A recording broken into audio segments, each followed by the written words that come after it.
गोविंद की दादी उसे महाराणा प्रताप और उनके अद्भुत घोड़े चेतक की कहानी सुनाती है। यह कहानी सुनकर गोविंद की आंखों में एक अलग सी चमक आ जाती है और उसका दिल घुड़सवारी के प्रति और भी अधिक आकर्षित हो जाता है। लेकिन जानकी, जमींदार की बेटी, गोविंद की ओर ध्यान नहीं देती।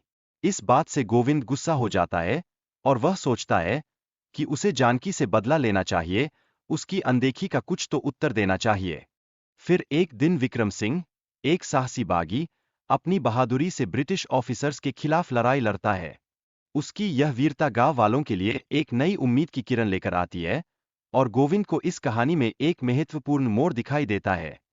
जब गोविंद ने विक्रम को बताया कि वह आजाद से प्यार करता है, तो इस बात ने विक्रम को गहराई से प्रभावित किया। यह निष्ठा और प्यार की कहानी उनके बीच एक अटूट बंधन की शुरुआत करती है। जैसे जैसे समय बीतता है, गोविंद और विक्रम के बीच की दोस्ती और गहरी होती जाती है। इसी बीच गोविंद जानकी के प्रति अपनी नफरत और प्रेम के जटिल भावनाओं में उलझा रहता है। यह कहानी में एक महत्वपूर्ण मोड़ लाता है। विक्रम की कहानी सुनकर गोविंद को उसके संघर्ष और बलिदान की गहराई का एहसास होता है। यह एहसास उसे बागी बनने की प्रेरणा देता है और वह सोचता है कि क्या वह भी अपनी जिंदगी में ऐसा कुछ कर सकता है। विक्रम की एक अंतिम इच्छा थी, गोविंद का आजाद का ध्यान रखना। इस तरह गोविंद को एक नई जिम्मेदारी और एक नई दिशा मिलती है, जो उसके जीवन के लिए एक नया अध्याय खोलती है। गोविंद और जानकी के बीच की बातचीत धीरे धीरे उनकी भावनाओं को उजागर करती है। जानकी का गोविंद के प्रति समर्थन उसे आगे बढ़ने के लिए प्रेरित करता है और उसने कभी नहीं सोचा था कि वह ऐसा महसूस करेगा।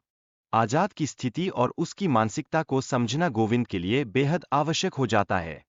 उसे आजाद के साथ एक सच्चे मित्र की तरह व्यवहार करना होगा ताकि वह उसकी मदद कर सके। जब जेम्स ने आजाद को हासिल करने के लिए गोविंद और उसके पिता पर दबाव बनाना शुरू किया, तो गांव में डर का माहौल बन गया। इस स्थिति ने गोविंद को कुछ ठोस कदम उठाने के लिए मजबूर कर दिया। गांव के लिए एक नई उम्मीद लेकर गोविंद ने आजाद को बचाने के लिए अपनी जान की परवाह किए बिना रेस में भाग लेने का निर्णय लिया। यह उसकी बहादुरी की शुरुआत थी। जानकी ने गोविंद की मदद की और उसे बताया कि जेम्स आजाद को इंग्लैंड भेजने की योजना बना रहा है। यह सूचना गोविंद के लिए एक नई चुनौती बन गई और उसकी यात्रा केवल शुरू हुई थी।